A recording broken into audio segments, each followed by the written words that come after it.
आज पढ़ाएंगे magnetism magnetisation. आज है पढ़ाना मैग्नेटाइजेशन और मैग्नेटिक इंटेंसिटी है इस चैप्टर में, और diamagnetic paramagnetic and ferromagnetic substance.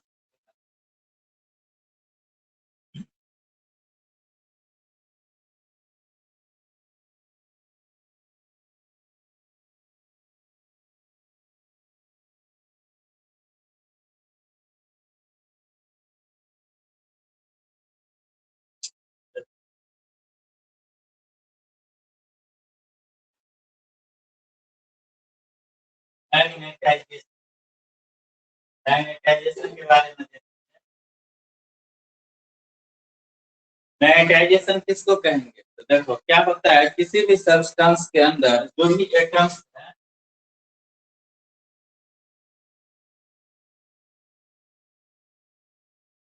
हर एक एटम क्या देखते हैं, न्यूक्लियस के चारों तरफ इलेक्ट्रॉन रिवॉल्व करता है। इलेक्ट्रॉन जो रिवॉल्व करेगा उसके कारण क्या होगा, करंट होगा। करंट होगा तो क्या होगा, मैग्नेटिक मोमेंट भी होगा, आई ए होगा ना। आई हो गया ई बाई टी और एरिया हो गया पाई आर स्क्वायर। इट मींस जितना भी एटम होगा, हर एक एटम का अपना एक क्या होगा, मैग्नेटिक मोमेंट होगा। नहीं, क्योंकि ये जो charge moving charge produces magnetic field, तो दो फील्ड होता है। नहीं, एक मैग्नेटिक फील्ड होता है, इसको मैग्नेटिक मोमेंट के कारण होगा। तो होता है मैग्नेटिक मोमेंट का डायरेक्शन किधर होता है, एरिया वेक्टर के डायरेक्शन में। एरिया वेक्टर क्या देगा, मैग्नेटिक मोमेंट का डायरेक्शन। ये होगा मैग्नेटिक मोमेंट का डायरेक्शन। तो हर एक एटम का क्या होता है, अपना मैग्नेटिक मोमेंट होगा।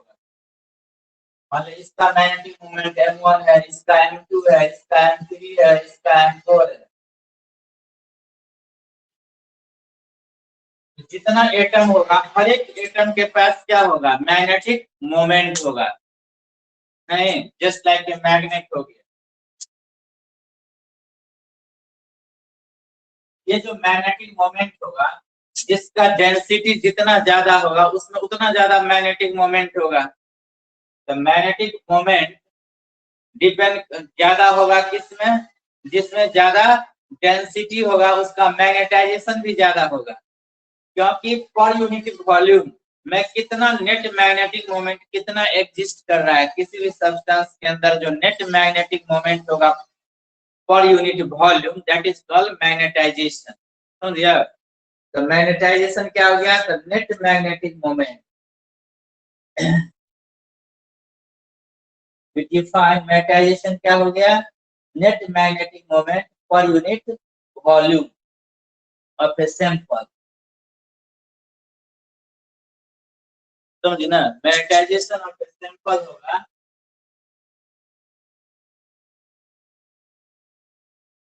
Net magnetic moment,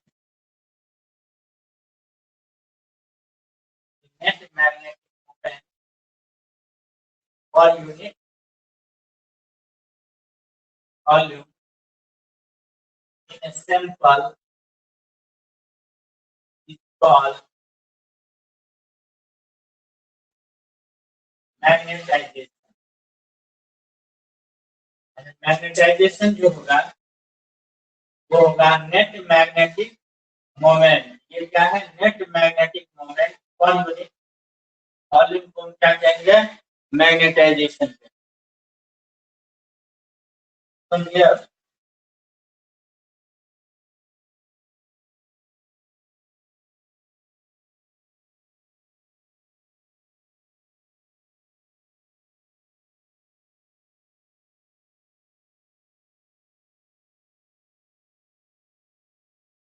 magnetisation net magnetic moment पे डिपेंड करता है। जितना ज्यादा नेट मैग्नेटिक मोमेंट होगा किसी सैंपल में, उतना ज्यादा क्या होगा, मैग्नेटाइजेशन होगा। इसका यूनिट क्या होगा और इसका डायमेंशन क्या होगा मैग्नेटाइजेशन का। तो मैग्नेटाइजेशन हो गया इसका डायमेंशन कितना होगा? तो मैग्नेटिक मोमेंट का डायमेंशन होता है आई ए बाई वॉल्यूम कितना होता है एल क्यू, और एरिया का हो जाएगा L square L Q I L का पावर -1। ये हो गया इसका डायमेंशन हो गया। और इसका यूनिट क्या होगा मैग्नेटिक मोमेंट का?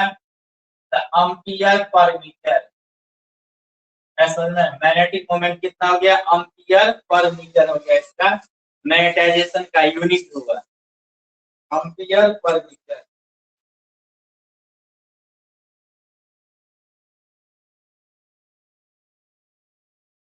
समझ गया? अब देखो अब रिलेशन निकाल लेंगे। मैग्नेटिक फील्ड जो होगा किसी भी सोलेनोइड में हम निकाले हुए हैं। तो देखो हमको रिलेशन निकालना है मैग्नेटाइजेशन और मैग्नेटाइजिंग फील्ड के बीच। जैसे कि एक सोलेनोइड है, if you consider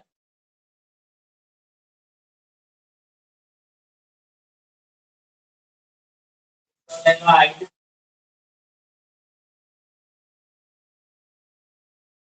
having current I,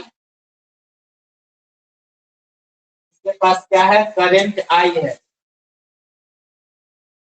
and number of turn जो है, नंबर ऑफ टर्न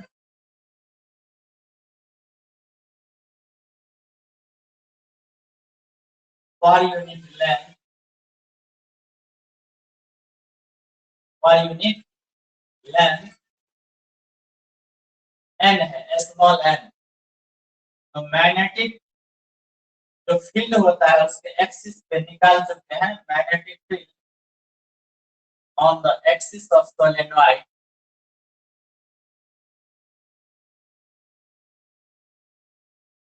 कितना होता है? Is equal to V naught N I. यही होता है ना, सोलेनोइड है तो इसके एक्सिस पे जो मैग्नेटिक फील्ड का वैल्यू होता है वो होता है V नॉट एन आई। अब देखो यहाँ पर जो एन आई है इसको हम क्या कहें? जैसे कोई भी सोलेनोइड है,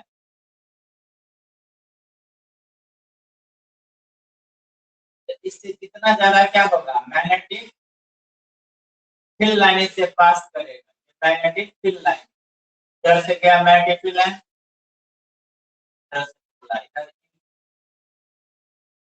देखो इसके अंदर जितना ज्यादा इसमें करंट फ्लो करेगा उतना ज्यादा क्या होगा? इसके अंदर मैग्नेटिक फील्ड लाइन होगा। और जितना ज्यादा इसके अंदर मैग्नेटिक फील्ड लाइन इससे पास करेगा सोलेनोइड के अंदर से, तो उसके अंदर यदि कोई हम सब्सटेंस रख देते हैं, ऐसा सब्सटेंस जिसके अंदर से मैग्नेटिक फील्ड लाइन पास कर सके, तो वो उतना इजीली क्या करेगा? उतना इजीली वो मैग्नेटाइज होगा, उसमें मैग्नेटिक प्रॉपर्टी आ जाएगा क्योंकि उसके अंदर से मैग्नेटिक फील्ड लाइन पास करेगा। यानी जिस सब्सटेंस के पास जितना एबिलिटी होगा मैग्नेटिक फील्ड लाइन को एक्सेप्ट करने का, अलाउड टू पास, नहीं, वो उतना ज्यादा और इजीली मैग्नेटाइज हो जाएगा। इसीलिए और वो किस प्रॉपर्टी के कारण होगा? तो वो होगा जितना ज्यादा एन आई का वैल्यू होगा, नहीं, उसी के कारण उतना इजीली वो मैग्नेटाइज हो जाएगा। The magnetizing property depends on the factor Ni, so it is called magnetizing field H. It is denoted by H. तो V is equal to क्या होगा? V not H, where H क्या हो गया? H is equal to होगा Ni। इसको क्या कहा जाता है? मैग्नेटाइजिंग, हम लोग कहते हैं मैग्नेटाइजिंग फील्ड का। यहाँ H is equal to Ni क्या हो गया? मैग्नेटाइजिंग फील्ड हो गया। ये हो गया magnetic field in air medium. अभी सोलेनोइड के अंदर क्या है? Air medium. तो V नॉट से भी डिनोट कर सकते हैं। ये हो गया magnetic field in air medium on the axis of solenoid. लेकिन यदि हम इसके अंदर कोई मटेरियल मीडियम डाल देंगे तब क्या होगा? Net magnetic field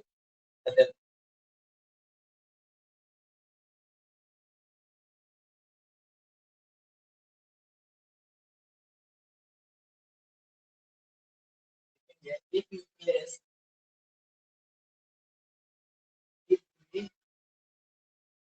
a material medium inside the solenoid, then net magnetic field होगा, then net magnetic field on the axis of solenoid, on the axis of the solenoid will be, क्या होगा, net magnetic field एक होगा जो air medium जो magnetic field है, और एक होगा सुपर इम्पोज होगा इंड्यूस्ड मैग्नेटिक फील्ड। क्योंकि इसके अंदर यदि हम रख देते हैं मेटेरियल मीडियम को प्लेस करते हैं तो क्या होगा, ये मैग्नेटिक फील्ड लाइन इसके अंदर से पास करेगा, सब्सटेंस के अंदर से पास करेगा, है समझ रहे हैं? इसके अंदर से जो पास करेगा तो ये सब्सटेंस के अंदर क्या होगा, इंड्यूस हो जाएगा, इसका मैग्नेटिक फील्ड जो होता है का जो वैल्यू है वो बढ़ जाएगा। पहले वाले जो मैग्नेटिक फील्ड था इसके ऊपर में और ये इसका फील्ड दोनों मिलके क्या होगा, सुपर इम्पोज हो जाएगा, नेट मैग्नेटिक फील्ड हो जाएगा। क्या चीज, B naught plus B M. B M क्या हो गया, where B M is induced magnetic field, B M क्या हो गया, इंड्यूस्ड मैग्नेटिक फील्ड, ठीक है, बी एम हो गया इंड्यूस्ड मैग्नेटिक फील्ड। अब ये जो B M induced magnetic field है ये किस चीज पे डिपेंड करेगा, तो वो डिपेंड करेगा कि ये जो सब्सटेंस है, अब यहाँ पे आएगा कौन सा प्रॉपर्टी, तो यही जो पढ़ाई थे मैग्नेटाइजेशन वाला प्रॉपर्टी यहाँ पे आएगा। ये जो मैग्नेटाइज होगा कब होगा, तो हम जो बताए थे कि किसी सब्सटेंस के अंदर जितना भी एटम है हर एक एटम के पास क्या होता है, मैग्नेटिक मोमेंट होता है। तो सभी एटम्स का जो मैग्नेटिक मोमेंट होगा उसका डायरेक्शन क्या होता है, रेंडम मोशन में रहता है। लेकिन जब हम उसको मैग्नेटिक फील्ड के अंदर रखते हैं तो सभी direction of magnetic moment align हो जाता है, या तो अपोजिट होगा या उसी डायरेक्शन में अलाइन होगा जिधर मैग्नेटिक फील्ड का डायरेक्शन होगा। तो डिपेंड करता है on the properties of materials, या सब्सटेंस के प्रॉपर्टी पे डिपेंड करता है, जिसके बेसिस पे हम उसको डिफाइन करते हैं और डिफरेंशिएट करते हैं कि ये पैरामेटिक सब्सटेंस है तो ये डायमेटिक सब्सटेंस है, ये फेरोमेटिक सब्सटेंस है, नहीं, उसको हम डिफरेंशिएट करते हैं उसी बेसिस पे। लेकिन यहाँ पे हम ऐसा सब्सटेंस लेंगे जिसके अंदर से मैग्नेटिक फील्ड लाइन पास कर सके, दैट इज होते या तो क्या होगा, फेरोमैटिक हो या पैरामैटिक नेचर का होगा, तभी ऐसा पॉसिबल है। तो ये जो है जितना इजीली एक्सेप्ट करेगा, ये इसके अंदर जो मटेरियल सब्सटेंस को रखती है वो जितना इजीली एक्सेप्ट करेगा मैग्नेटिक फील्ड लाइंस को, वो उतना अधिक क्या होगा, मैग्नेटाइज होगा। नहीं, तो मैग्नेटाइजेशन, तो नेट मैग्नेटिक मोमेंट जो पर यूनिट वॉल्यूम होता है उसको हम क्या कहते हैं, मैग्नेटाइजेशन। तो ये मैग्नेटाइजेशन पे डिपेंड करेगा कि कितना इजीली ये मैग्नेटाइज होगा। और मैग्नेटाइज कौन करेगा, तो जो फील्ड इसको मैग्नेटाइज करेगा उसको हम H से रिप्रेजेंट करते हैं, that is called magnetizing field. नहीं, ये मैग्नेटाइजिंग फील्ड पे डिपेंड करेगा। देखो ये मैग्नेटाइजिंग फील्ड पे डिपेंड करता है मैग्नेटाइजेशन। देखो यहाँ पे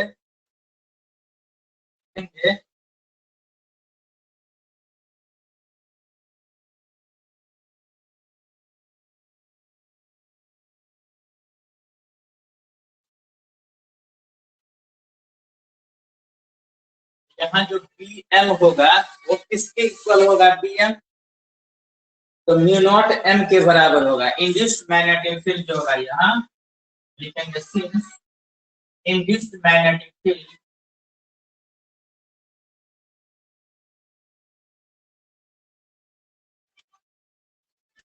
इंड्यूस्ड मैग्नेटिक फील्ड होगा बी एम, वो डायरेक्टली प्रोपोर्शनल होता है मैग्नेटाइजेशन के। या एयर मीडियम के लिए सीधे लिख देंगे म्यू नॉट एम, और बी नॉट का वैल्यू हमको ऑलरेडी पता है कितना है, म्यू नॉट एच, इसीलिए तो नेट मैग्नेटिक फील्ड होगा, नेट मैग्नेटिक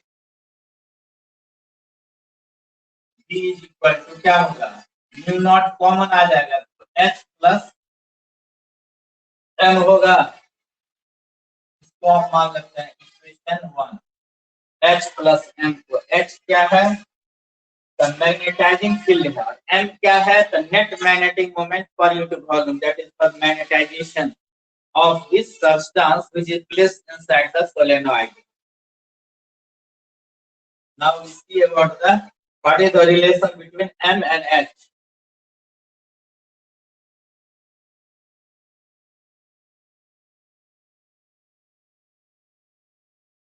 यहाँ पे हम देखेंगे h क्या है मैग्नेटाइजिंग फील्ड, m क्या है मैग्नेटाइजेशन।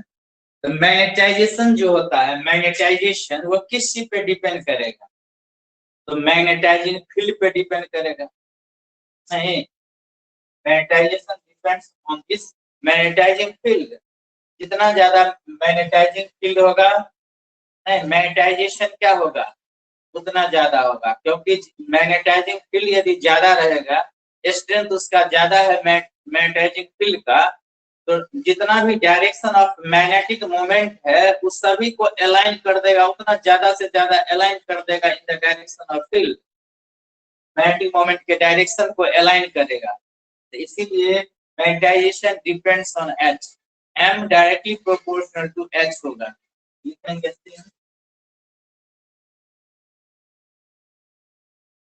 m जो है डायरेक्टली प्रोपोर्शनल होगा मैग्नेटाइजिंग फील्ड। अब देखो एक बराबर करने के लिए जो फिजिकल क्वांटिटी यहाँ लिया जाएगा, उस फिजिकल क्वांटिटी को क्या कहेंगे और वह किस चीज को रिप्रेजेंट करेगा, तो ये जो रिप्रेजेंट करेगा, ये जो इक्वलिटी वाला जो साइन लेंगे उसके लिए जो हम कांस्टेंट लेते हैं, कांस्टेंट लिया गया, इस कांस्टेंट को क्या कहा जाता है, मैग्नेटिक ससेप्टिबिलिटी,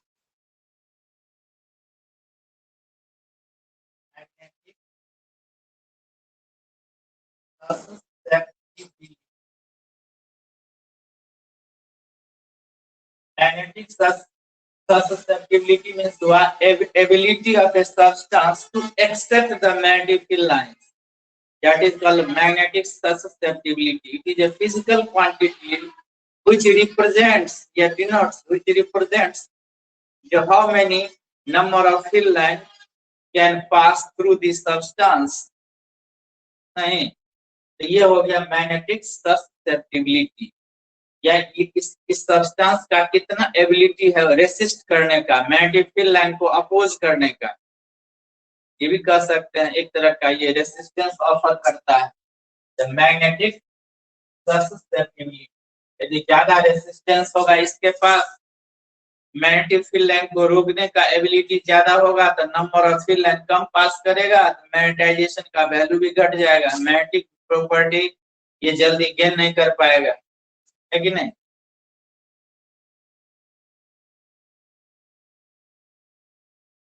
अब हम इक्वल करने के लिए देखो, तो फ्रॉम इक्वेशन 1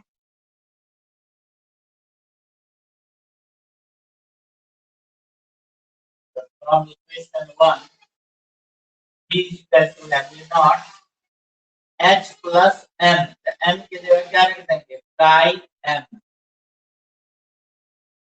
chi h होगा, और हम क्या लिख सकते हैं, mu naught 1 plus chi, इसको chi पढ़ते हैं h, and this quantity is read as chi is equal to हो गया mu naught, और ये जो क्वांटिटी है 1 प्लस chi, ये किसके इक्वल होगा, इसको क्या कहेंगे म्यू आर यहाँ क्या हो गया 1 प्लस chi, यानी जब हम मटेरियल मीडियम को रख दिए तब जाकर के जो मैग्नेटिक फील्ड हुआ वो म्यू आर, जिसको हम कहते हैं रिलेटिव परमिएबिलिटी, वो किसके इक्वल आ गया 1 प्लस chi के इक्वल होगा, ऐसा में यदि chi का वैल्यू 0 आ गया, it means no magnetic field line उससे पास नहीं करेगा। जो डायमैग्नेटिक नेचर का होगा वो रिपेल कर देगा एक्सटर्नल मैग्नेटिक फील्ड लाइन को। तो ये म्यू आर जो हो गया इसको हम कहते हैं रिलेटिव परमिएबिलिटी, नहीं ability to pass the magnetic field line. यानी एयर मीडियम या वैक्यूम के रिस्पेक्ट में किसी अदर मीडियम में जो magnetic field line pass out होगा that is the relative permeability. It is a physical quantity.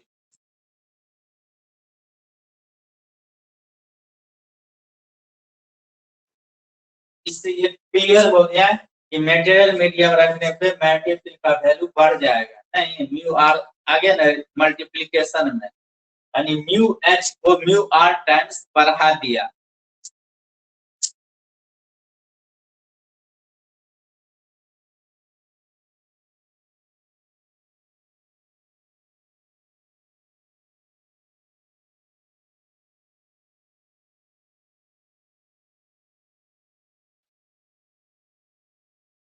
तो ये हो गया तुम्हारा मैग्नेटाइजेशन। इस रिलेशन पूछ देता है कभी कभी। अब है magnetic properties of materials. Materials का जो मैग्नेटिक प्रॉपर्टी है उसके बारे में पढ़ेंगे। डायमैग्नेटिक, एरोमेटिक, पैरामैग्नेटिक सब्सटेंस के बारे में पढ़ेंगे। तो इसको कहते हैं मैग्नेटिक प्रॉपर्टीज।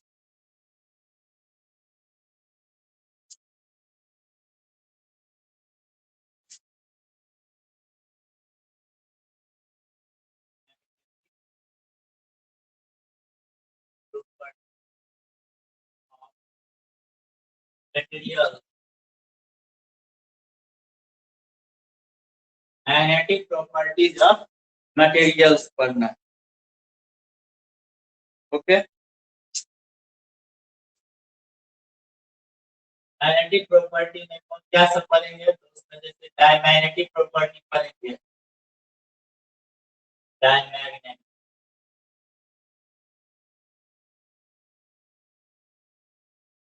डायमैग्नेटिक प्रॉपर्टी पढ़ेंगे।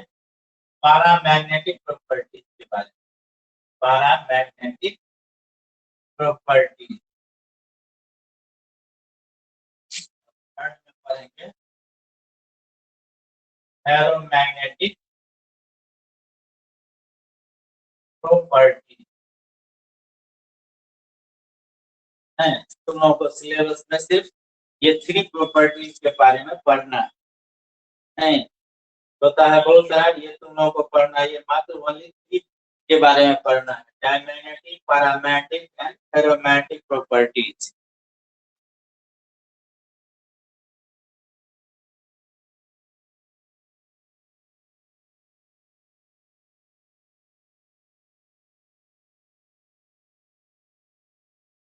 पहले पढ़ेंगे हम लोग डायमैग्नेटिक प्रॉपर्टी।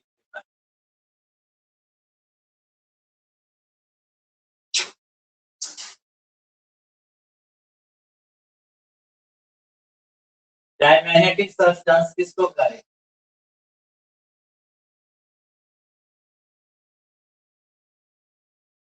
ठीक है, डायमैग्नेटिक सब्सटेंसेस, यदि कोई भी डायमैग्नेटिक सब्सटेंसेस है उसका क्या नेचर होगा और किसको कहेंगे हम डायमैग्नेटिक सब्सटेंस? तो डायमैग्नेटिक सब्सटेंस हो गया those substance which have tendency to move from a stronger to weaker part of the external magnetic field। ये नहीं होता है, डायमैग्नेटिक सब्सटेंस जो होगा वो रिपेल करेगा। तो दो substance which have tendency to move from a stronger to the weaker field या weaker part of the external magnetic field।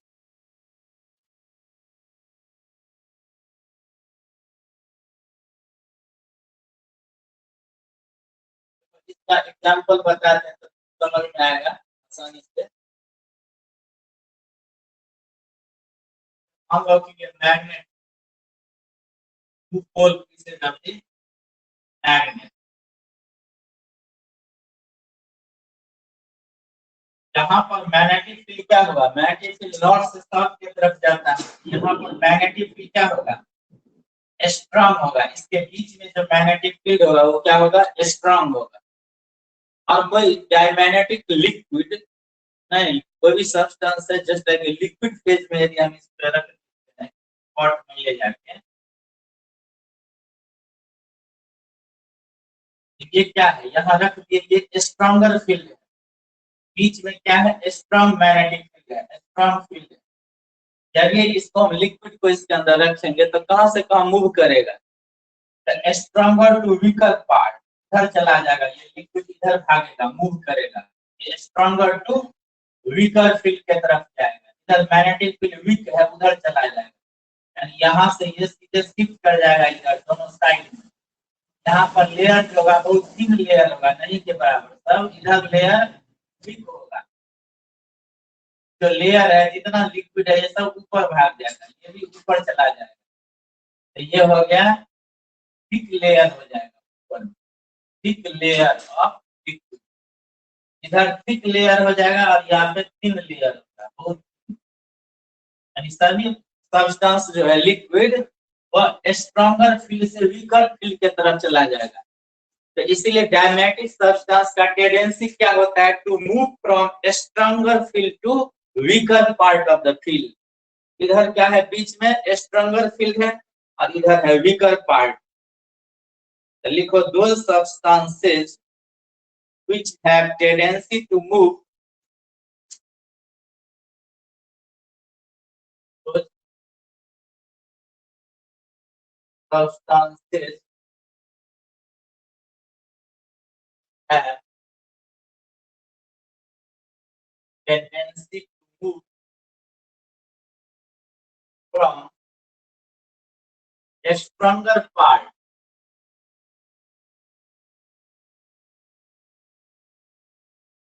to weaker part of the field, weaker part of the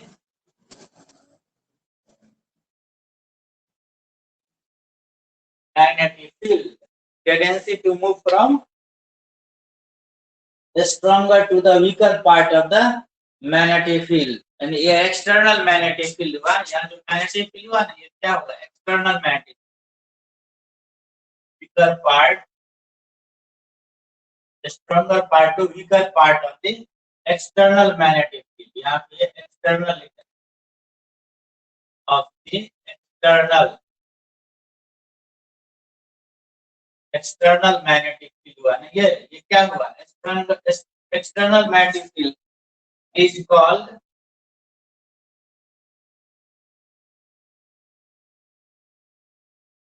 diamagnetic substance, या are called diamagnetic substances, are called diamagnetic substance. Here those substances which have tendency to move from a stronger field to a stronger part to weaker part of the external magnetic field is called diamagnetic substances, are called diamagnetic substance.